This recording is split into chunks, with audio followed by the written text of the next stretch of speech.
Welcome to another video from DIY Daily.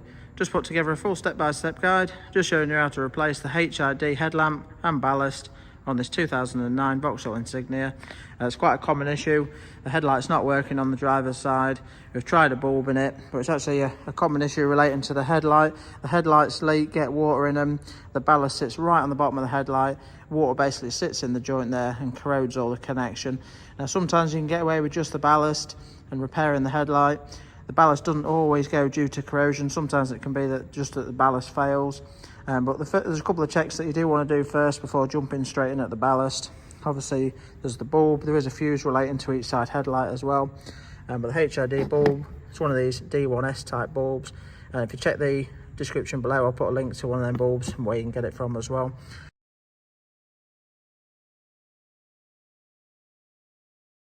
But the minute to replace the bulb, all I've done is just take the cap off there. It's just situated on the back here. You can quite easily access it on this side to get into the bulb there. I'll just show you when we put the ignition on. Just turn the lights on. So we've got a couple of faults coming up. Check the right headlight. And I think we've got one with the auto dipping or something like that as well. Right, so I'll just show you, we've got a new ballast unit here. Again, I'll put a link to a ballast in the description below where you can get them from.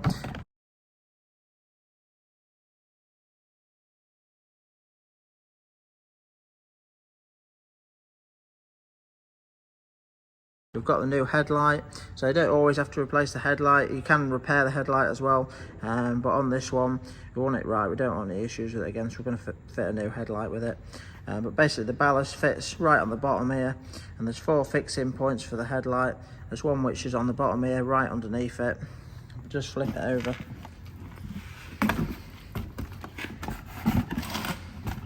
Just got one that you access from the side here. We've got the really obvious one at the top there, and then there's just another one at the front there as well. So to start with, first thing we're going to need to do, you don't need to fully remove the bumper. We only need to just get it partly out of the way. Basically, just got 5 8mm bolts just along the front here. You don't need to undo these little Torxes. They're just for the piece underneath the bumper. And you do need to undo, there's 3. So this bumper's been off before and it's slightly damaged. They're just pushing on some clips here. It keeps popping out. But there's 3 Torx bolts. You've got a T20 socket to get them out.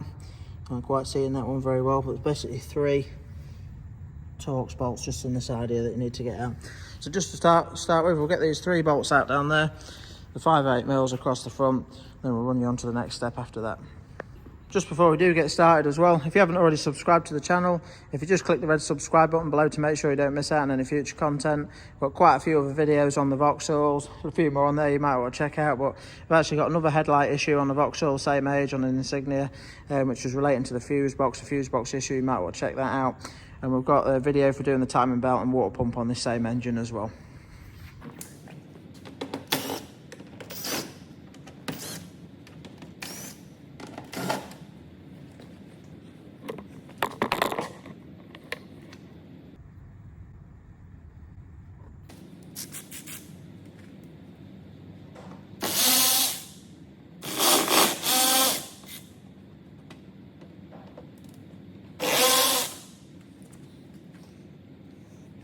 Right, so now we've got them 3 screws out, the bumper bolts out there. Next thing we're going to do is just use a little pick. Just got this sort of style of pick there. We can use a flat bladed screwdriver.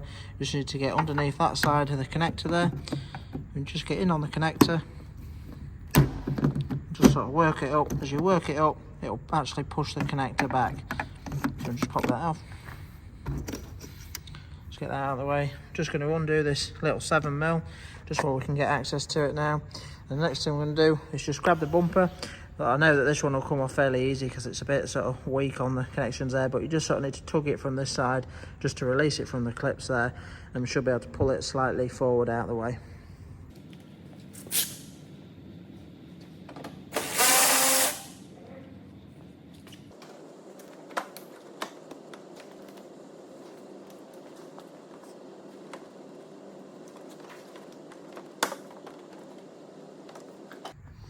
Right, so now I've got the bumper pulled forward.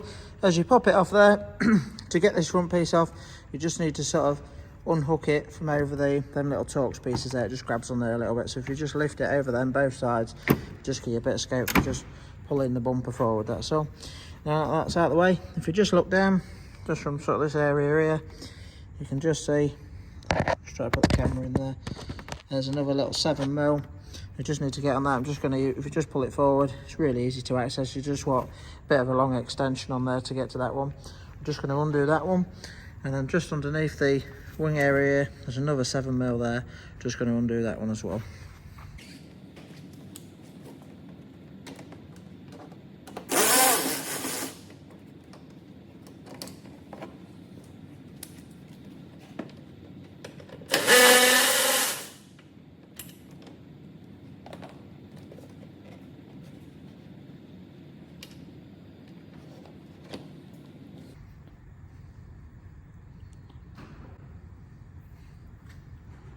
Let's just had a look for the actual bolt underneath on this one. It looks like someone's actually had this out before and decided not to put that bolt back in it. But if I just show you, if you're sort of looking at the headlamp from sideways on, basically just below sort of this area here is where you want to be looking. You can get in, it's still reasonably easy to access, but if we just put the sort of, just poke the camera through. Let's just grab the torch just to sort of show you in there. It's a little bit tricky, can't quite get it on the camera, but it's just, if you can just see the silver bit there, that's where the screw should be.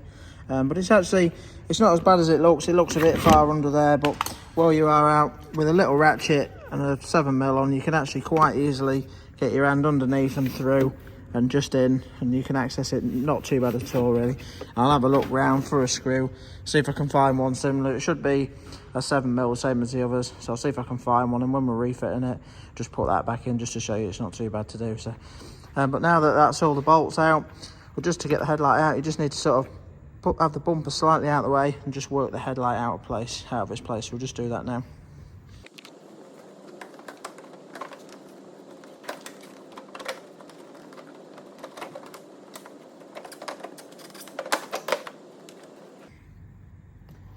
So that's the headlight out. As you can see, not too bad to do. It just took a little bit of jiggling it. You've just got to be a bit careful. Just jiggle it the right ways. Just make sure you're not damaging anything. But really, it's not too bad at all. The bonnet cable just goes over the top. Just move that out of the way slightly while I did it.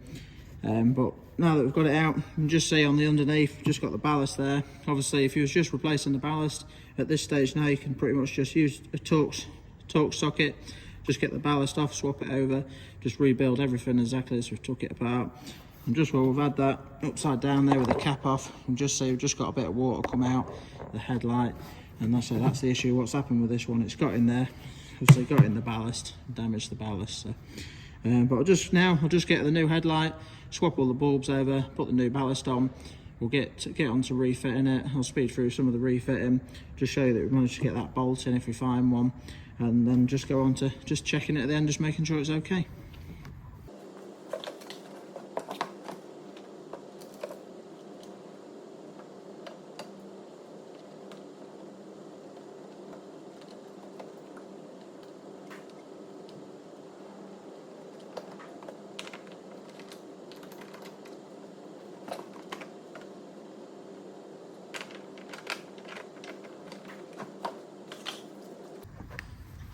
I'll just show you the ballast where I've got it off. You can just see all that water and corrosion on the unit there. Because it sits in the ballast, so sometimes you can get away with just the ballast. But if you look at can't quite get it to focus on it, but some of the pins, you can see quite a bit of corrosion on the pins as well. So sometimes you can get away with just cleaning that up, but we say we didn't want any issues with this one. Obviously the best way to do it is a new headlight, all new connections in there, and you know you're definitely not going to get any more issues with it after that. So obviously the headlights are quite expensive, so we'll just get that swapped over onto the new unit now.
Right, so all them 4 bolts are refitted now. The only thing that I've done, I couldn't find a 7mm headed bolt the same. So what I've done is I've reused one of the 7mm for the awkward bolt down the bottom there. And I just found a little crosshead bolt just to go on this top one there. That's really nice and accessible. So I'll just try to show you. We've got that other one all refitted in there. You can just see it through the gap. One thing that just makes it slightly easier as well, just this little bumper trim piece there. You can just remove this. It just simply clips in. You just got to just push it out of the way and just locate that and clip that in there as well. With that out of the way, it just makes it slightly easier. Just gives a bit more access again to the bolt head there. But it's not too bad to do. Just a little bit fiddly. Just need sort of like just the right size extension on it. Made it a little bit easier, that's all. Just to get it back in. Just with the headlight washer in the way a little bit. So now that that's done, I'll just get the bumper corner back on, get the main bolts across the front there on. Obviously, if you was a bit unsure, I'm fairly confident this is going to be the issue with this one. But really, you can just obviously, before you bolt anything up, just plug the connector on it and just try it as well. So I'll just speed through, just putting the bumper back together, and we'll just try it and just make sure it's okay.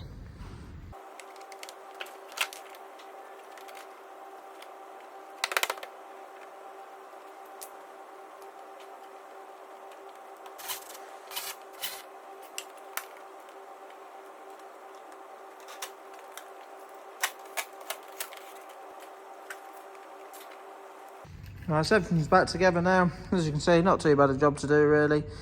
Just gonna strike it up, just try it now, just make sure it works okay. Not quite happy with this bumper, how it's fitting. So I think someone's had that off before, and one of the tab on the bottom there is damaged.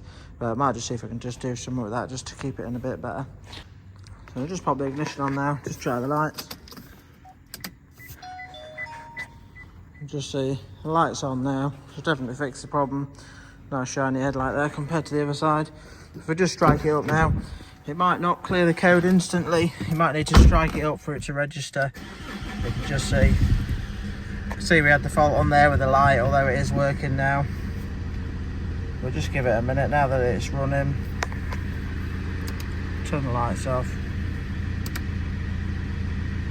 Back on again. Still got the dip beam fault on there. I might just try plugging it in quick with the diagnostic machine, just see if it needs clearing with the machine, that's all. Not really had that come up as an issue before. The light's obviously working, but we'll just check with the scanner quick and just see if it's got a code in there that might need clearing. So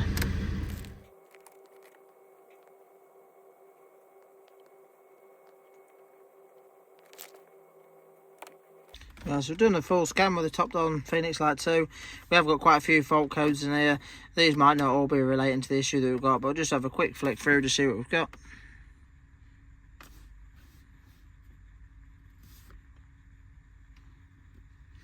So this is the headlamp control module. You can see we've got a limb bus fault, lost communication with the device, and we've got right headlamp control circuit fault as well. So we'll just clear all them codes. Just have a quick scan of the other one, see what we've got first.